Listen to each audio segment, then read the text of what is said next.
Hey, welcome to BACKtalk, the premier podcast from Successful Black Parenting Magazine, featuring in-depth conversations and expert insights on crucial topics for Black families. We are now ranked as one of the top 4 Black family podcasts on FeedSpot. So I wanted to mention that because, that's an honor. We haven't had that before, so I'm really excited about it. And I'm your host, Janice Robinson Celeste. And parents, it's almost back to school time. Have you noticed there's a shortage of great quality teachers, especially Black teachers? Well, this is a problem on several levels, especially for Black and Brown students. Now, that's the topic for today on BACKtalk. So I want you to stay tuned.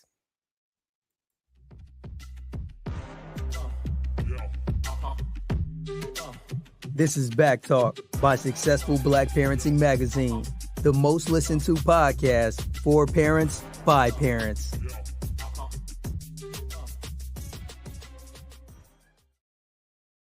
Hello, everyone. Thank you for tuning into BACKtalk by Successful Black Parenting Magazine, your go-to podcast talk show for parents. Now, I need a little favor from you all, all my fabulous listeners out there. Go ahead and spread the word about our show. We are live, which means you can post questions under this video and we'll answer your questions live on air, but you have to do it early, okay? Now tell your friends, shout it out to your followers because sharing is truly caring. I know it's corny, but I like it. And don't forget to use hashtag BACKtalk when you post. Now let's dive in today's show because I am joined by Dr. Donna Nicol, who is the Associate Dean Professor for Personnel and Curriculum. And Professor, sorry, let me start over again. I don't want to mess this up because this is important because you have a title that I want people to recognize. Associate Dean of Personnel and Curriculum and Professor of History in the College of Liberal Arts, right? And at California State University, Long Beach. So that's important. I used to live right there. So I know that college. So I'm very happy to have you on the show. So welcome to BACKtalk, Dr. Nicol. Thank you so much for having me. I'm really excited to be here. All right. Well, I introduced you, but you have done so much more and you have your book in the corner. So please tell the audience about yourself. Yes. Well, my name is Donna Nicol. As Janice mentioned, I'm currently the Associate Dean for Personnel and Curriculum. And that is a role where I am principally responsible for faculty recruitment, faculty retention, problem solving between department chairs and faculty. But I came out of a 20-year career as faculty myself. First, I was the first woman of color, or the first non-white woman, period, hired and tenured in women and gender studies at Cal State Fullerton. I was also the first woman to become full professor in Africana Studies at Cal State Dominguez Hills. That was 2021, I believe. And I had a career before becoming faculty. I was a junior high school teacher in Los Angeles Unified School District, where I taught social studies and language arts for about 3 to 4 years. And in between all of that, I was the director of academic advising for both Mount St. Mary's College and Ohio State University. So I've done K-12, I've done higher ed, I've done administration, and I've done faculty. All right. I mean, the first Black woman, you said that several times. I'm just going to say Black job, Black job. All right. So this is a pure example of a great Black job that I'm so glad to have you in that position. And I'm so happy that you have achieved that. Tell us a little bit about your book. Yeah. So my book is entitled Black Women on Board, Claudia Hampton, the California State University, and the Fight to Save Affirmative Action. And it really traces the historical arc of affirmative action in California from its beginning in 1965 to its end in 1996, with a focus on the 20-year tenure of the first Black woman trustee, a woman by the name of Dr. Claudia Hampton. She also became the first woman to ever chair the Board of Trustees, and it's speculated that she's the first Black woman in the nation to ever have done so in terms of having governance over a university board. It's a little hard to kind of verify that. But this was in 1974 when she was appointed by Ronald Reagan, of all people. And Reagan had a notorious anti-Black stance. But Hampton just knew how to um, work with people, build relationships, and she helped to implement affirmative action. She didn't help write the policy, but she was critical in the implementation. And so when during those 20 years that she was on the board, African American students, Latino students, all students of color had a 30% increase in their admission to the university. Also, there was a 27% increase of faculty of color during that time. But then California turned around shortly after she passed away and got rid of affirmative action in 1996 with Proposition 209. And the reason I wrote the book and why it's important at this time is that now that the Supreme Court has gotten rid of affirmative action, well, they got rid of race conscious admission in universities with the decision last year, is that people need to see that there has always been animus against affirmative action. And in order to understand how to preserve affirmative action, you have to know the mechanisms by which they try to fight against it, and how this Black woman, not single-handedly, she worked with other people, but how she really worked to preserve affirmative action. And now that states are going to have to grapple, other states are going to have to grapple with what California did. California will give you a clear example of how this decimated our Black and brown student population. Right. Oh my gosh. Yeah, I was just about to say that this is such an important topic, especially today, now that we have our vice president running for president. And are you hearing now? And I think they're just starting to back down on this a little bit, but I don't think everybody in the Republican Party got the memo, calling a DEI appointment. And we know she's earned her way, and she's more qualified than most of the people that are speaking that. So, we won't get into politics too much on the show stuff when it involves your children. I will say that. But so this book is really important because, like you said, they are trying to get rid of affirmative action in many other states. And I'm looking at Florida. So, it did give us a chance to shine. And we earned it. We still have to work 10 times as hard, just get noticed to get appointed, even with affirmative action. So congratulations on your book. We'll go back to it at the end of the show so people can learn how to get it. That way they'll remember. But I want to talk to you a little bit about teaching, because here we are back to school in just a few weeks in some areas. Now, how long have you been a teacher before you got to administration? So I was a teacher for about 3, 4, 5, I think it was 5 years, about 5 years. And then I moved over to university administration, then back to faculty for 20 years. And then this is a recent move back to administration. So what made you switch from teaching to working in administration? Yeah, so I love teaching. I really love the craft of it. I enjoyed the interaction with the students. But frankly, I had gotten kind of burnt out. And I was department chair in my last 7 years of teaching. So I also had all of the hiring, all the firing, all the budgets, all of the administrative things. So I think all of those things combined kind of wore on me. But the other part is that there are a lot of systems in place, a lot of barriers in terms of process that make it hard for both students and faculty to persist in the university, particularly in predominantly white institutions. There's a lot of hidden policies or practices that are not very clear. And I wanted to be in a position where I would clear the path for folks to be able to support students getting the right advising information, on what classes to take, how to make sure they got the resources that they need in terms of tutoring, pardon me, or psychological help. There were too many instances where I would have students come back to me after my class and come back and say, I wasn't able to get an advising appointment.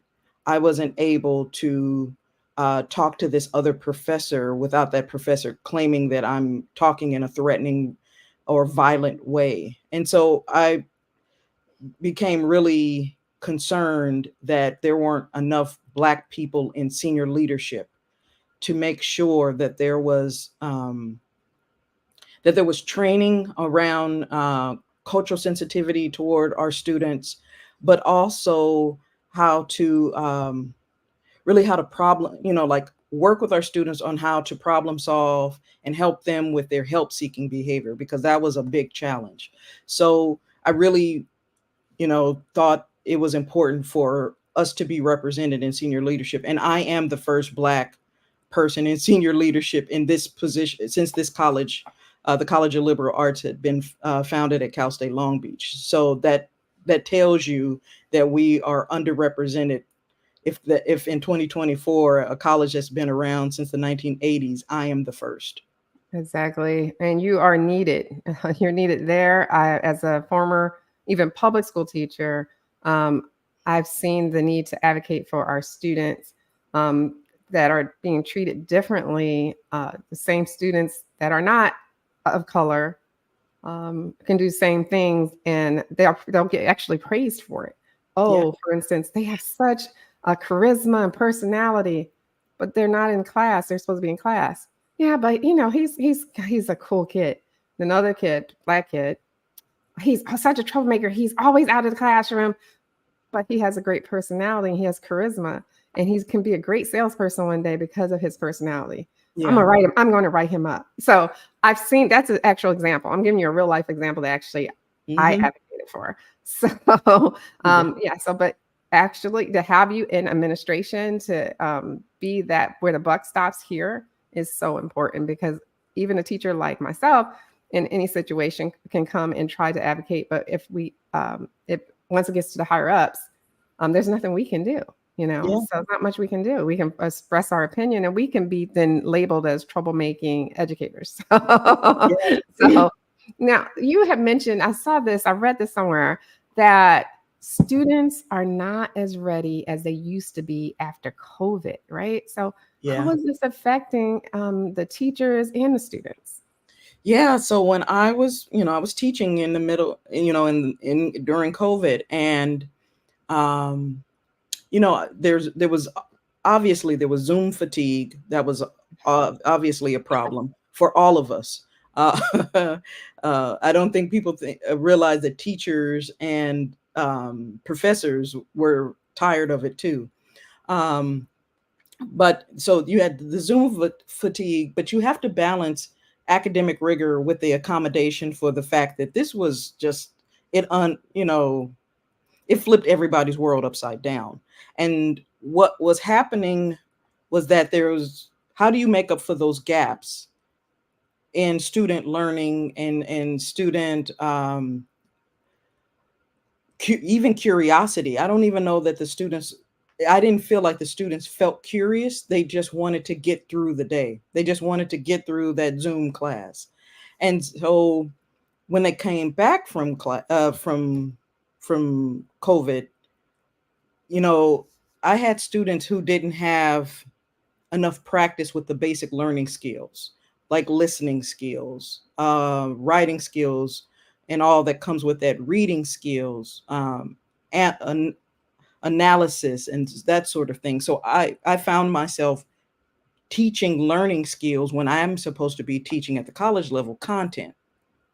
So I had to forsake some content in order to make sure the students had the basic learning skills. And I can't fault the students for this. Oh, this is a once in a, hopefully, fingers crossed, once in a lifetime global pandemic. But what needed to happen, I think, both parents and students and teachers, we needed to almost take a case study approach to this and assess what each student needs. Because I think what was hard for me as an instructor was to give everyone these listening skills activities, for example. And some students could listen and do well, and others couldn't. And even at the college level, where we don't do like IEPs and things like that, we did need to have some individualized education or instruction or supplemental education. And we just didn't do that. We just thought we could just bring everybody back and everything would be fine. And it just really wasn't. Wow. Now you make a really good point because sitting in front of the computer all day, we don't even do that for our homeschool kids that are home. They really did not know how to transition into a child-oriented way of learning Yeah. with COVID, and it was a challenge. Like I said, we were thrown into it, right? So there's no one to blame for that. It's just something that had we had a chance to study it ahead of time, I'm sure we would have done it much better. But what I noticed, and this is not related to COVID, but it's related to screen time, and not necessarily Zoom because that's kind of boring. But there's a lot of reports coming out now saying that the kids who have too much screen time will have problems concentrating and will be easily distracted in school. And I don't know if parents, if you know this, but here's the thing with screens. Everything is moving past your child's face within like seconds of each thing. One thing, 2 seconds later, nothing. Everything's changing in front of them really fast visually, right? They're audio stimulated, right? So in real life, when that doesn't happen, guess what happens? They're bored. How many times have you heard your children say, I'm bored, I'm bored? They're used to that stimuli, just right in front of their faces changing. So you're right. Between what happened with COVID and them having their phones and screen time all the time, especially the younger, the worse it is because you're training them at a young age to that's kind of the norm. So how do we get kids to concentrate in school? That's going to be a challenge. And the fact that you recognize that and you put activities in place to help children is to be commended, because most people just will think something's wrong with kids, Yeah. and that's not the case. So that's a study that needs to happen, and we need to retrain teachers that today is different. Like this digital world it's making our kids learn in a different way besides just having everything accessible to them. So no, I totally appreciate that. I want to talk a little bit about first generation students. I was a first generation student to go to college in my whole family. I inspired others, which I didn't know until recently, maybe a few years ago when they told me. But I was. My mother started college, but she never got to finish it. So I was the first one to graduate. There's some big challenges at school still for first generation students. Can you talk about that a little bit and what we can do to better help them? Yeah. So I'm not a first generation student, but I worked with first generation students all the time. And one of the biggest problems is or challenges that first generation students face is not having the kind of cultural capital, if you will, to know how to navigate the institution. So how to ask for services and ask for help and ask for support. They're used to doing it on their own, if at all. And so it really becomes important for students, first generation students in particular, to find a mentor or someone, an advocate on campus, whether it's a teacher, an advisor, a counselor, someone who they can go to and say, how do I go apply for financial aid? How do I do this? How do I do that? And so what I would tell students when I taught in junior high and also in university is that your first resource should be your teacher or your instructor.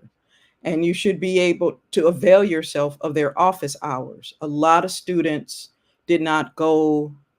In my 20-year career as a faculty member, I probably saw, in a semester, I might have seen a total of maybe 5 hours worth of students. And we're required by law to have at least 3 hours per week set aside for office hours. And I might have seen 5 total, 5 hours worth of students. So the students just did not avail themselves. And this is across generations, by the way, but students didn't avail themselves of the resource that's their instructor, let alone the writing center or the math tutoring lab. There are some campuses. I was at Dominguez Hills, and we had a first generation um, symposium that would bring first generation parents with their students so that the parents could understand what are the unique challenges that their child is going to face. Because for a lot of our students, particularly at commuter campuses and particularly Black and Brown students, the parents that don't understand what the student is going through often heaps a lot of responsibility on these kids, like taking, babysitting brothers and sisters and not understanding how that cuts into their study time, for example.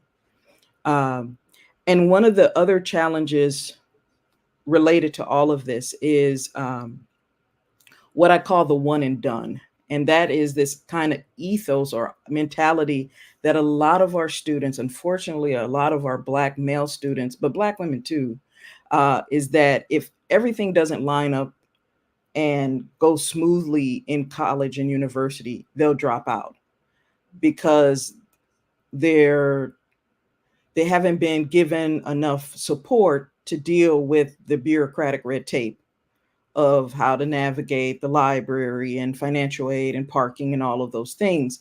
And so they're looking for this ideal, smooth transition from high school where they were told what to do to now they have to become their own advocate. And so a big challenge for a lot of first generation students is not having the right balance of challenge and support that's necessary for them to do well. And no student, I don't care if you're a first generation or fourth generation student, you need support. You need to know where to go and how to navigate the system, because there is a system and it's not very clear to you. I mean, I just wrote a book about a system that I taught in and attended those universities and still was learning stuff about the system. Yeah, that's difficult. I remember that well. I mean, it did help that I started at community college. I just knew Mhm. that's what I wanted to do. I had a great dean there that I know I wanted to learn under. And then I went to Temple University, and it transitioned nicely, but I still felt overwhelmed. you know, Yeah. um, I remember that it's like it was yesterday. So I'm glad you mentioned that. That is a big deal, and parents, we do have to support our children if they're the first ones going to college or universities. Now, we do have though, and I didn't get to partake in this.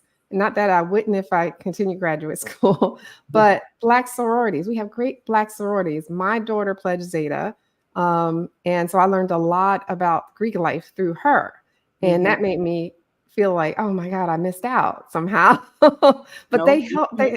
I do feel like I missed out on something because I see the camaraderie now. Even when they go to apply for jobs, it's just like everything that like, oh, you're a Zeta, and it's just little signs they have from everywhere, from on their car to their body to their desk. It's everywhere. So and that's the same thing. AKAs, deltas. So Black sororities, they really do, and fraternities help the students, like, right? So can you Yeah. give some examples of what they're doing? Yeah, so I'm a member of Sigma Gamma Rho, All right. Sorority Incorporated, and I'm a 18-year member so far. And I joined as a graduate member. I did not join in undergrad. There was no chapter on my campus at the time. And so I pledged when I was older. And a lot of it was so that I could do the community service in community with other people, and also to do the networking. And so in terms of programs that we all have for students, we have very robust scholarship programs where we do fundraisers in order to provide scholarships to students to attend college and university. So that's a big part of what we do. So philanthropy is a huge part. We don't call it philanthropy, which I don't understand why we don't. Um, but it is. It's philanthropic support for the community. We also have a lot of youth affiliate organizations. So, for instance, in Sigma Gamma Rho, we have a group for girls from age 11 all the way to 18 called the Rowers. And so the Rowers do different type of activities and games. They attend STEM academies together. So it kind of builds that community for them of friends, but they're also being mentored by older members of the sorority. We also have a group for our little girls from age 5 to 10 called, excuse me, called the Rosebuds. And so we have another vehicle for them to get mentoring and support and activities and friendship. So those are just two right there, the youth affiliates and the scholarship programs. But we have, the for many years, Sigma Gamma Rho had or continues to have a program called Operation Big Book Bag, where we get students ready for the school year with books and supplies, their book bags. We get them ready for a good school year. And so there is a long tradition in Black Greek life that is focused on service to the community. And so it doesn't matter if you're in a sorority or a fraternity of the Divine Nine.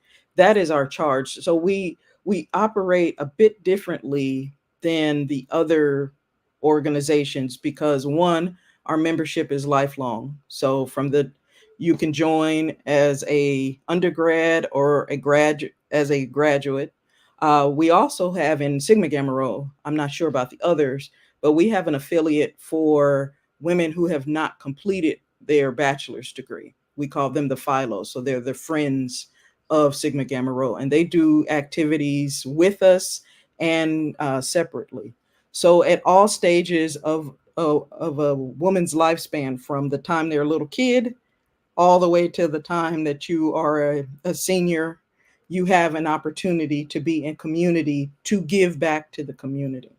And I think there's always been these charges of elitism that have been kind of thrown at fraternities and sororities, that they're exclusionary, and there have been those moments. I'm not going to pretend like those don't exist, but I think that without the Black Greek life system, uh, a lot of people wouldn't have been able to finish their degree without that level of support that they got on campus, especially if you're on a predominantly white campus and there's only a handful of you.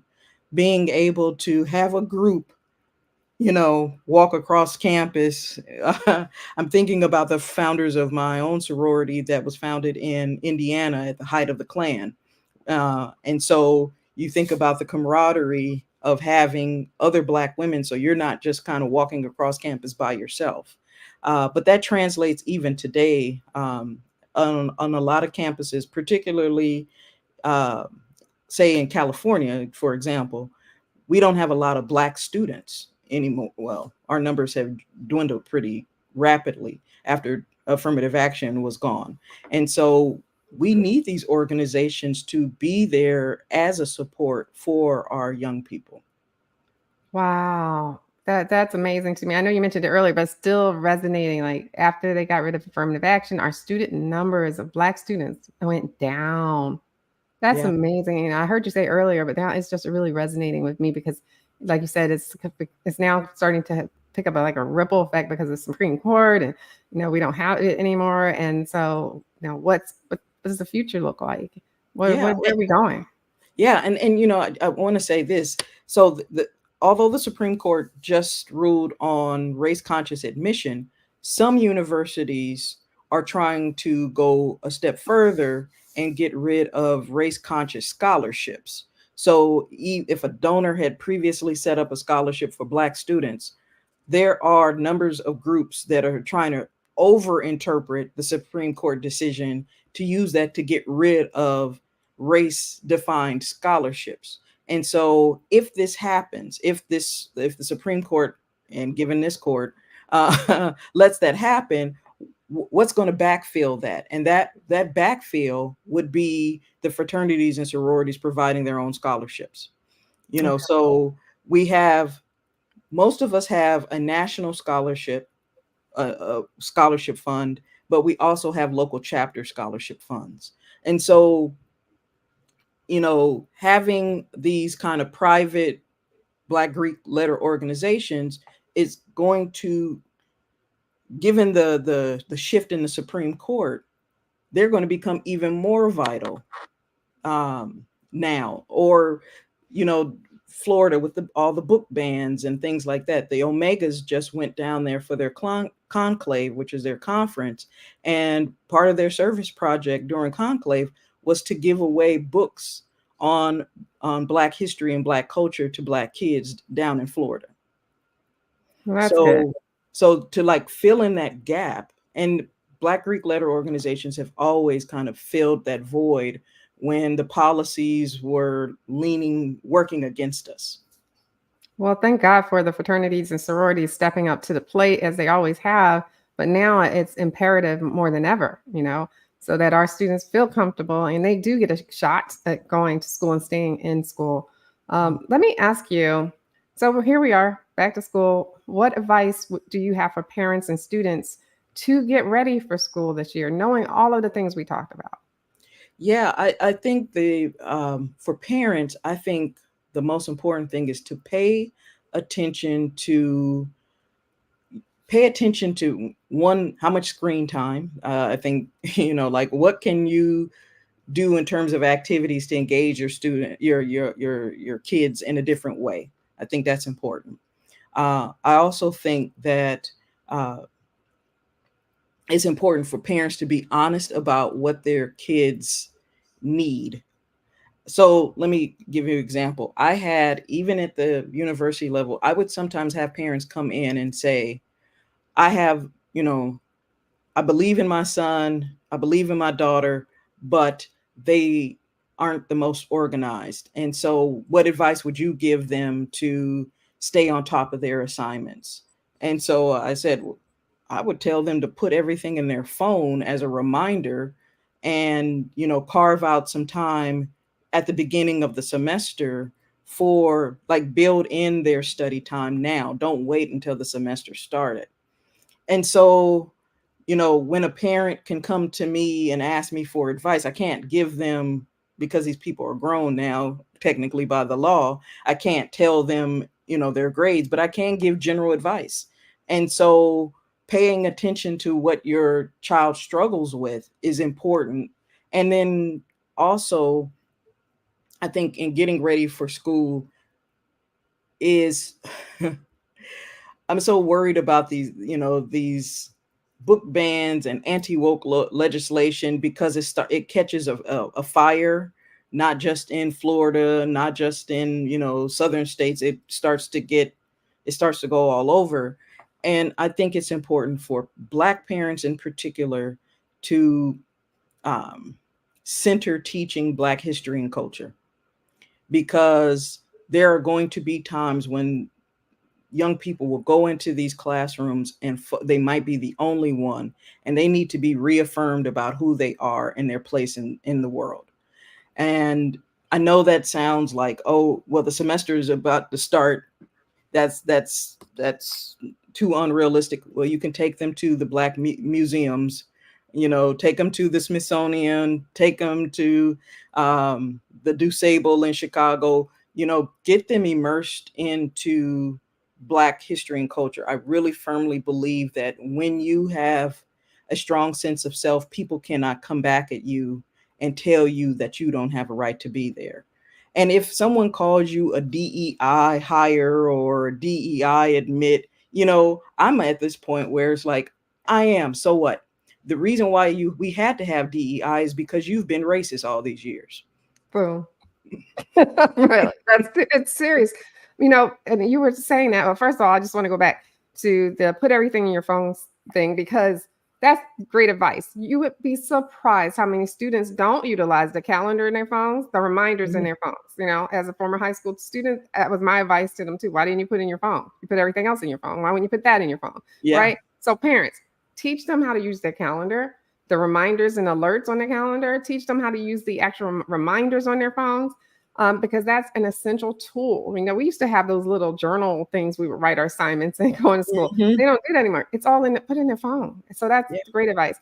I also wanted to touch on the fact that you said center the students in Black history. Love that idea. I know as a former teacher in Florida, I would be terrified to do that now.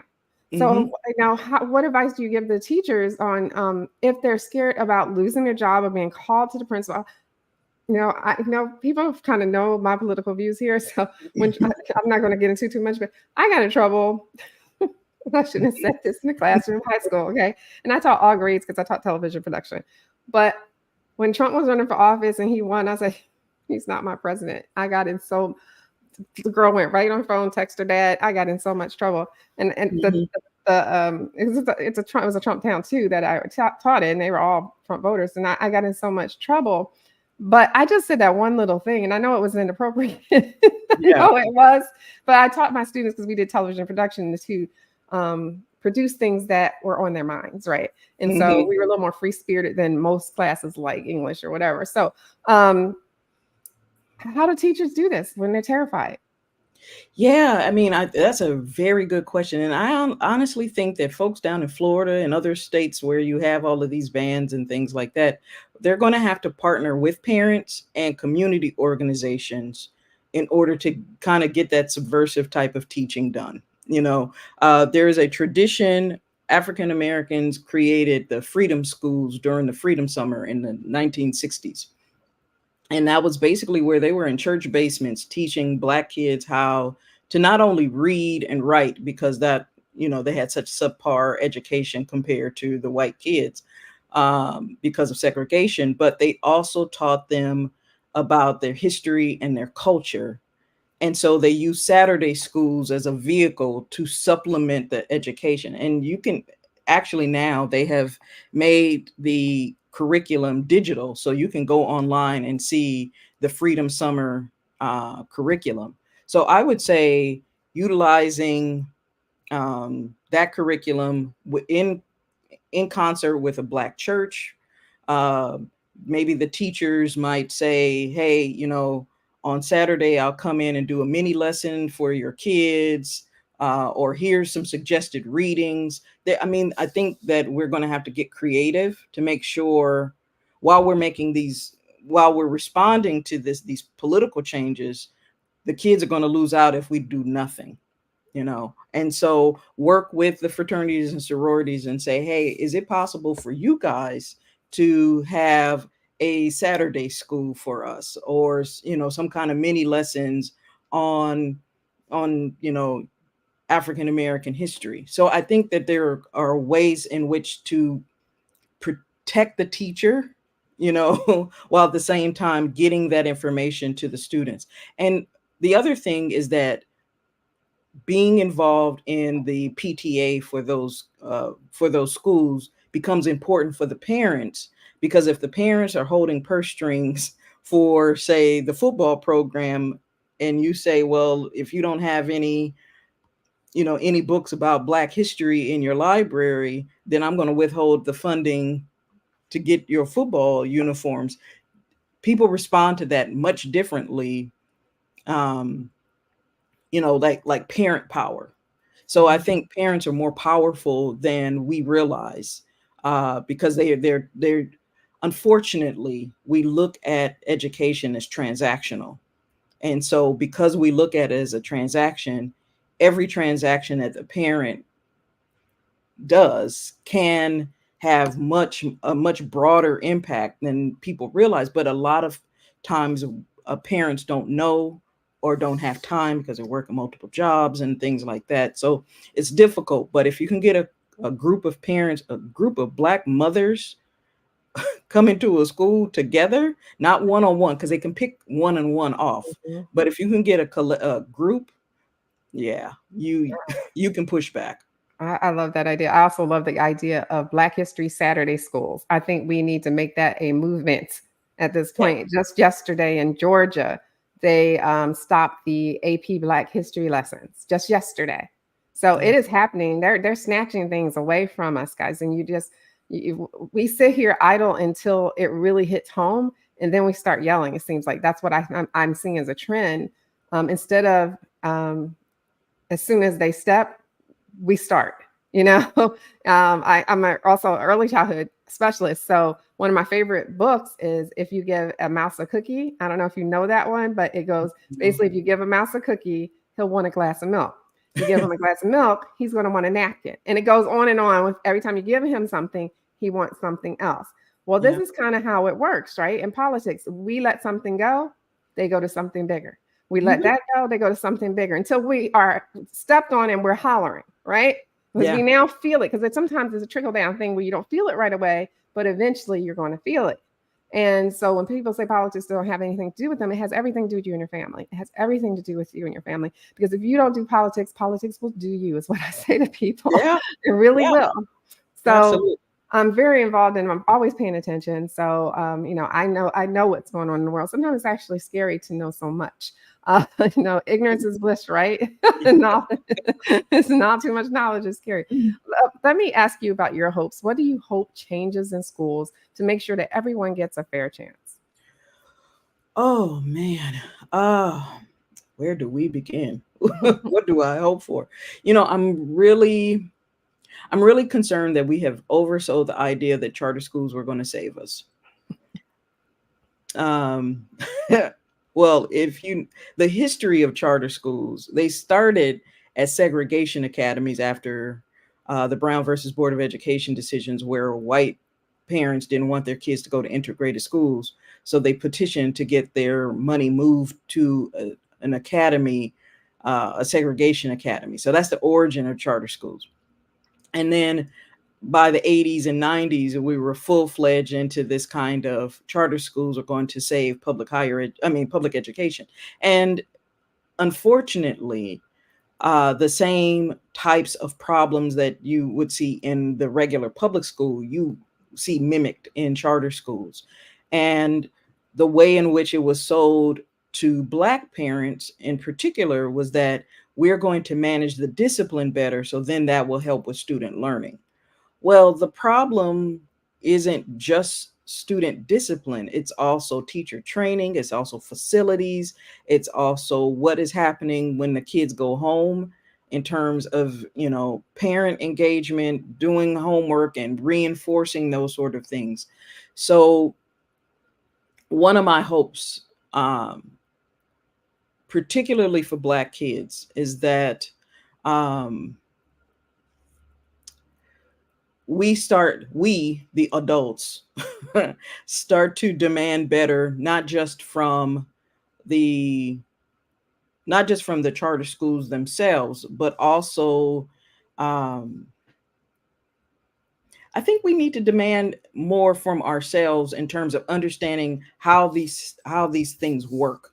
So let me give you an example. I was asked to serve on a charter school board in Ohio when I was living there. And I said, well, let me see what your academic program looks like. Let me visit, let me do a tour. And this, I go and I'm just like, it's like, this doesn't feel quite right. Like you don't have adequate enough facilities for the number of students you keep telling me you want to have. Why do you want to keep doing these expansions? And it's like, well, it becomes this kind of this bad idea of I'm going to keep getting more students because I need the money in order to pay for the students that I'm already working with. Mm. And so it's like, but what these kids do need is actually smaller classrooms. So Mm. you're chasing the dollar in order to provide adequate support to students, but in order to make more money, you have to get more students. It just never sat well with me. So I refused to serve on the board because I just couldn't make heads or tails of this idea of bringing in more, stacking them high, and like in order to provide resources.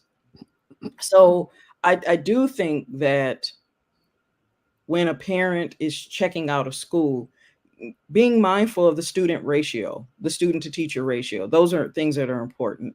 I think we need to be, I think we, again, parents and the rest of us give too much power um, to officials about our kids. And what I mean by that is not speaking up and saying that my child needs this, or my child needs that, and not being afraid to ask for it, you know.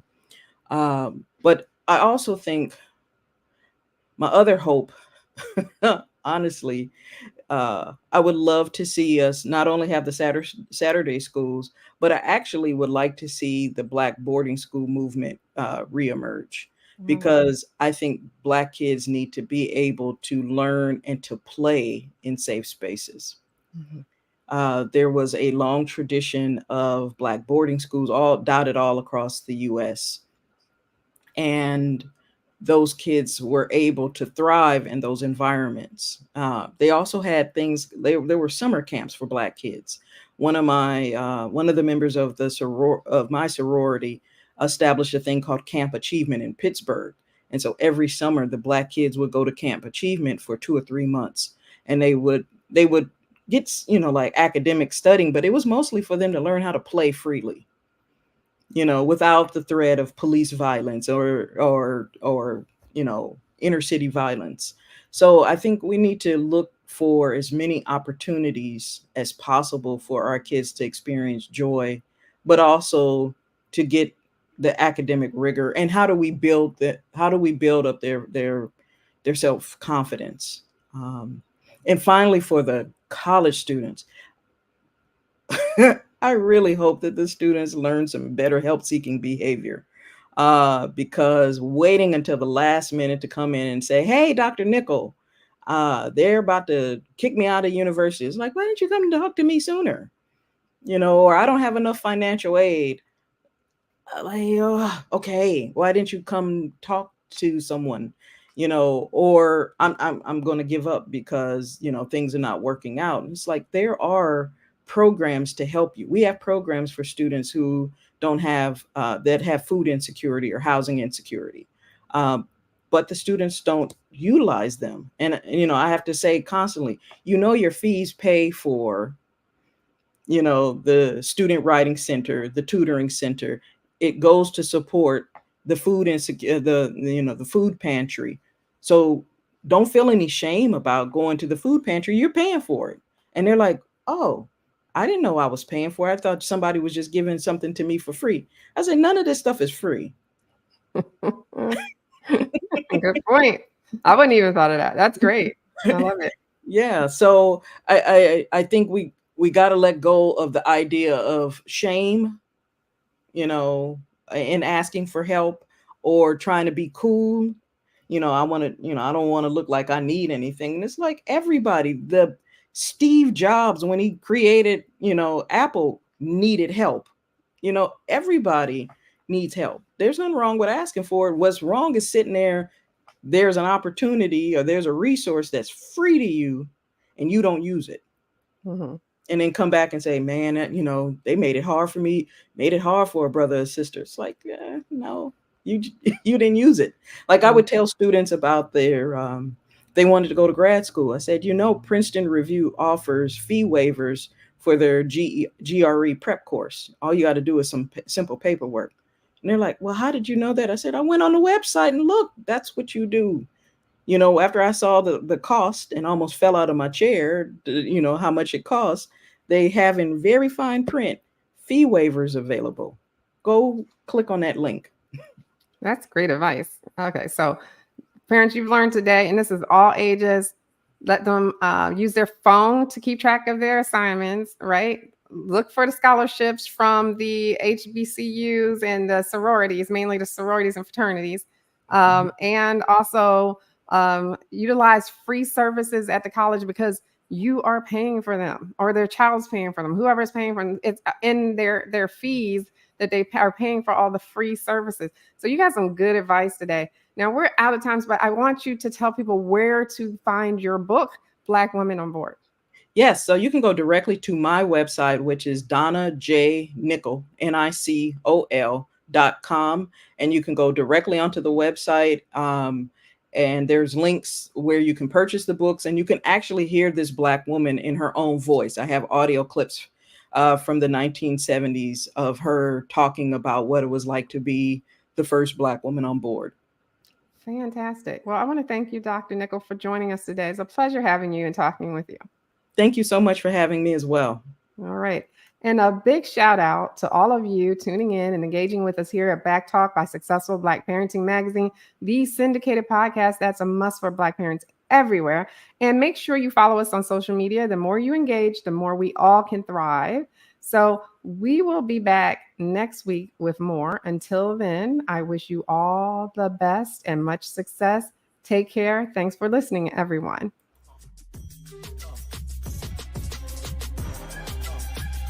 Thanks for tuning in to BACKtalk by Successful Black Parenting Magazine. We'll see you soon.